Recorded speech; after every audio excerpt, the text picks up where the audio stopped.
మంచి పసుపు వాసన వస్తుంది. అసలు మంచి పసుపు వాసన ఏంటి అంటారేమో, మామూలుగా ఉండదండి. న్యాచురల్ పసుపు స్మెల్. ఇదిగో పసుపు కళ్ళం ఇక్కడ ఉంది. ఇక్కడ రైతు కూడా ఉన్నాడు.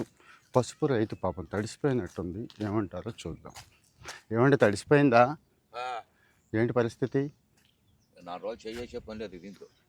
ఏమన్నా ఇబ్బందా? లాస్ వస్తుందా? పర్లేదా? ఈ కొమ్మేసి పోతుంది, 2 కొమ్మేసి వచ్చేద్దాం. నష్టం ఉంటుందా? ఎంత ఉంటుంది? ఎంత పోద్ది అప్పటికి? రాత్రికి రాత్రి వచ్చేసింది వర్షం. 12 కానించి సాగింది మురుగులు. 1 గంటకి ఇక ఎక్కువైపోయింది. ఇంకేం కప్పడానికి కూడా లేదు. కప్పినా సుఖం లేదు. కింద నీరు ఇంత లోతు నిలబడిపోయినాయి. వంట మొదలెట్టినట్టున్నారు కదా?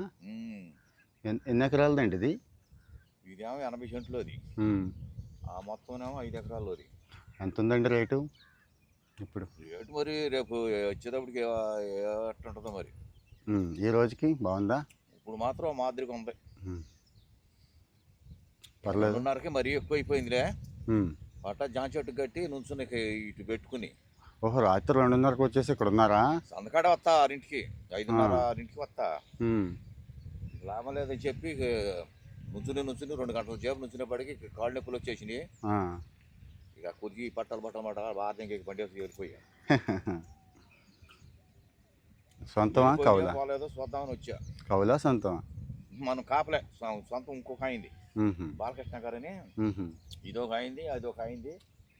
పోగులు పట్టుకొచ్చిన దాని అప్పుడేమో ఆ పార్టీ కుర్రోడిది. 6 ఎకరం వేసాడులే. ప్రతి కొట్టు వస్తుంది కొమ్ము. 4 రోజులు కదీకుండా ఉంటే ఇక బుర్ర రాదు. అప్పుడు తిరగేయాలి. టమటమటో 2 టిప్పులు తిరగేసుకుంటే లైన్లోకి వస్తుంది.